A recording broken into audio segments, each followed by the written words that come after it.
세상에서는 자존감 그러면 내가 나를 높이 평가하고 내 자신이 나를 좋게 보아야 한다. 이게 자존감이고요. 자존심 그러면 다른 사람들에게 좋게 보이고 싶은 마음이 자존심인데요. 그리스도인의 자존감은 누가 나를 좋게 보신다고요? 하나님이 나를 심히 좋게 보신다. 여기서 출발하는 겁니다. 하나님이 나를 창조하시고 심히 좋으셨어요. 우리는 하나님의 작품입니다. 그 어떤 사람도 실수하지 않으셨어요. 모든 사람들에게 각자의 계획을 가지고 창조하신 거예요.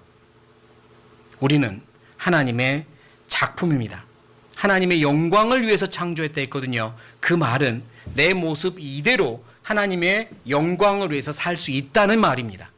하나님의 영광을 위해서 나를 이렇게 창조했으니까 이 모습 이대로 하나님의 영광을 위해 살 수 있는 거예요. 남들에게 가지고 있는 무언가를 내가 가질 때, 나에게 없는 무언가가 채워질 때 그때 하나님의 영광을 위해 사는 게 아니라 이 모습 이대로 하나님의 영광을 위해 살 수 있도록 창조하신 겁니다. 아직 내가 살면서 구원을 늦게 받았든 또는 구원을 받고 나서도 아직까지 하나님의 영광을 위해 제대로 한번 살아보지 않았다면 나는 아직 살아야 될 이유가 있는 거예요. 하나님의 영광을 위해서 창조되었고 아직 그걸 내 삶에서 실현하지 못했으니까. 우리는 하나님의 작품입니다. 에베소서 찾아볼게요. 에베소서 2장 10절 같이 읽겠습니다. 우리는 그의 만드신 바라 그리스도 예수 안에서 선한 일을 위하여 지으심을 받은 자니 이 일은 하나님이 전에 예비하사 우리로 그 가운데서 행하게 하려 하심이니라. 우리는 그의 무엇이라? 만드신 바라. 이 만드신 바가 다른 말로 작품이란 뜻입니다. masterpiece, 하나님의 작품이라. 우리 각자는요 하나님의 작품입니다. 창세전부터 예비하사 하나님의 선한 일을 위하여 만드셨다라고 말씀해요. 하나님이요 하나님의 선한 일을, 하나님의 영광을 위하여 우리 각자를 작품으로 만드셨어요. 단 한 명도 만드시다가 실수한 적 없으십니다. 나를 만드셔놓고 심히 좋아하셨어요. 어느 누구를 보시면서도 심히 좋아하셨어요. 각자에게 그 모습 그대로 주님을 위해서 주님께 영광을 돌리며 살 수 있는 계획이 있으세요. 사람도 자기 손으로 무언가를 꼼꼼하게 만들어 놓으면 자기 작품이면 너무 좋아하죠. 누군가가 자기 작품에 손을 대는 거 좋아해요? 싫어해요? 싫어해요. 내 작품인데 다른 사람이 손대고 만지고 흠집 내면 누가 좋아하겠어요? 내 작품인데. 제가 진짜 대단한 장인들을 봤는데 이게 뭐 같습니까? 로봇인 것 같죠? 자, 무엇로 만들어졌을까요? 이게 하나하나가 종이로 만든 거예요. 종이로. 하나하나를 종이로 만들어서 진열을 해놓은 겁니다. 자, 이 사람은 이걸 보면서 얼마나 뿌듯할까요?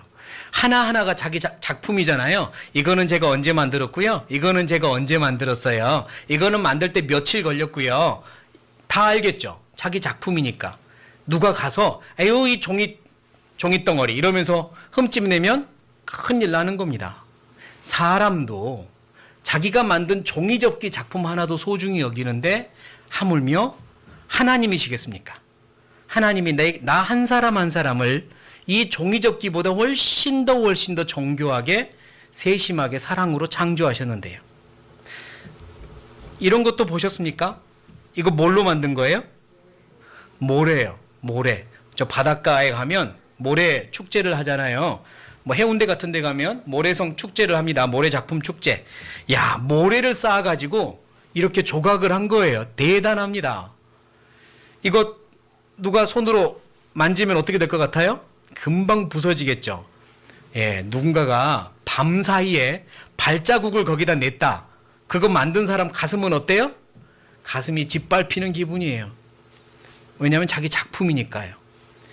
이렇게 하나하나의 작품들을 보면 대단합니다. 이 사람들은 정말 어떻게 이렇게 작품을 만들었을까? 정말 대단하다 싶죠. 이 모래 작품을 만든 사람들은 분명히 여기다가 뭐 일반적인 표현으로 혼을 갈아 넣었습니다. 그렇죠?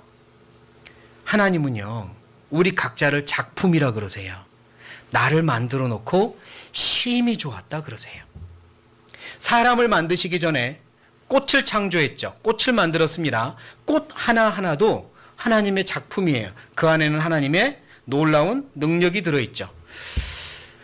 꽃은 하나하나가 예뻐요. 그런데요, 그런 말이 있습니다. 꽃은, 그런 말이 있는 게 아니라 제가 만든 말이에요. 자, 따라해 보시겠습니다. 꽃은 비교하지 않아야, 그 다음 뭘까요? 아름답다. 꽃은 비교하지 않아야 아름답습니다. 꽃은요, 그 하나 놓고 그대로 보면 아름다워요. 근데 다른 것과 비교하면서 이거는 더 예쁘네, 이거는 덜 예쁘네, 이거는 내가 좋아하는 꽃이네, 이건 안 좋아하는 꽃이네. 그렇죠? 꽃은요, 비교하지 않아야 아름답습니다. 하나하나가 놀라운 작품들이에요. 제가 제일 좋아하는 꽃 보여드릴게요. 이 꽃이에요. 입술꽃. 저 말고도 좋아하는 분 있죠? 또 아주 이상한 꽃들이 참 많아요. 물방울이 다음에 투명해지는 꽃도 있고요. 학 같은 꽃, 새 같은 꽃, 뭐 시계바늘 같은 꽃, 원숭이 같은 꽃, 그리고 이건 시체꽃이라고요. 아주 시체 냄새가 나는데요. 이 꽃도 아름답습니다. 꽃잎이 떨어지면 해골처럼 되는 꽃도 있고요. 이건 무슨 꽃? 호박꽃도 아름답습니다. 호박꽃 예쁘다고 좋아하는 분들도 있죠. 꽃은요, 비교하지 않아야 아름답습니다. 여러분은 이 꽃 중에 어떤 꽃을 제일 좋아하나요? 다 좋죠. 다 좋습니다. 비교하지 않으면 다 예뻐요. 하나님께서는 꽃을 만들어 놓고도 내 작품이라고 하셔요. 하물며 사람이겠습니까? 사람들은요, 자기가 정말 사랑으로 키우는 반려동물, 애완동물들이 있습니다. 어떤 사람들은 강아지나 고양이를 예뻐하며 키우는데 어떤 사람들은 정말 독특한 동물들을 반려동물로 키우는 사람들도 있죠. 여러분들이 보았던 가장 독특한 반려동물은 뭐였는지 모르겠어요. 이런 애도 있죠. 뭐라 부르더라 이걸? 타란툴라? 드라큘라? 뭐 타란툴라? 아무튼 이런 거미 종류부터 손가락만한 원숭이를 키우는 애들도 있고, 이런 도롱뇽을 또 예뻐하는 사람도 있습니다. 큰 거북이를 애완동물로 데리고 다니는 사람도 있고, 이게 진짜 가관입니다. 왕노래기를 키우는 사람도 있어요. 애완동물은 비교하지 않아야 사랑스럽습니다. 하나님은요, 우리를 한 사람 한 사람 예쁘다 하시고 사랑스럽다 하세요. 왜? 우리를 그렇게 창조하셨으니까요. 이사야 찾아보겠습니다. 이사야 64장 8절 같이 읽겠습니다. 그러나 여호와여, 주는 우리의 아버지시니이다.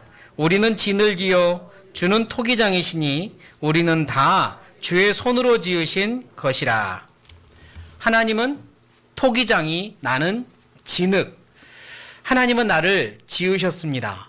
하나님은 마치 토기장이가 진흙으로 다양한 종류의 그릇을 만드시는 것처럼 우리를 지으셨습니다. 처음에 아담을 흙으로 지으셨잖아요. 토기장이처럼 흙으로 아담을 지으셨습니다. 그리고 엄마의 뱃속에서 우리 각자를 지으셨습니다. 우리는 하나님의 작품이에요.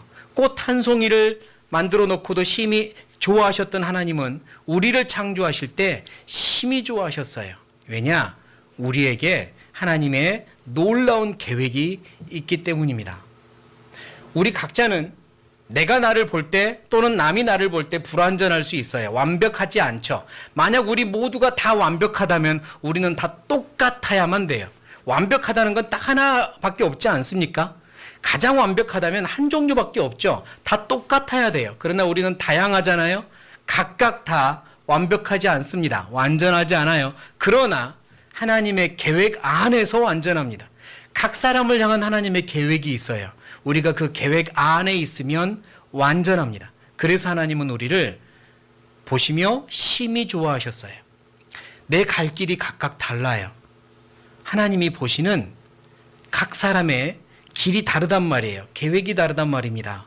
그러니까 다른 사람이 나를 소중하게 여기기를 바라지 마시고 내가 나를 점수를 매기려고 하지 마시고 먼저 첫 번째는 하나님 보시기에 나는 소중한 존재구나, 이것부터 마음에 심으셔야 합니다. 하나님 보시기에 나는 소중한 존재구나. 이사야 49장입니다. 이사야 49장 5절. 이사야 49장 5절. 나는 여호와의 보시기에 어떤 자라? 존귀한 자라. 나의 하나님이 나의 힘이 되셨도다. 자, 여기까지 같이 읽겠습니다. 시작. 나는 여호와의 보시기에 존귀한 자라. 나의 하나님이 나의 힘이 되셨도다. 제가 계속 읽죠. 다시 야곱을 자기에게로 돌아오게 하시며 이스라엘을 자기에게로 모이게 하시려고 나를 태에서 나옴으로부터 자기 종을 삼으신 여호와께서 말씀하시니라. 하나님께서 말씀하시는데 이 말씀은 예수님에 대한 말씀이기도 하고요, 모든 그리스도인들에게 적용할 수도 있습니다. 나는 하나님 보시기에 존귀한 자입니다. 어머니 태에서부터 나를 향한 계획을 가지고 계세요. 하나님이 처음부터 끝까지 나의 힘이 되세요. 나에게 하나님은 포기하지 않는 계획이 있고 기대가 있으세요. 그러니까 하나님 보시기에 나는 작품입니다. 그것부터 아셔야 돼요.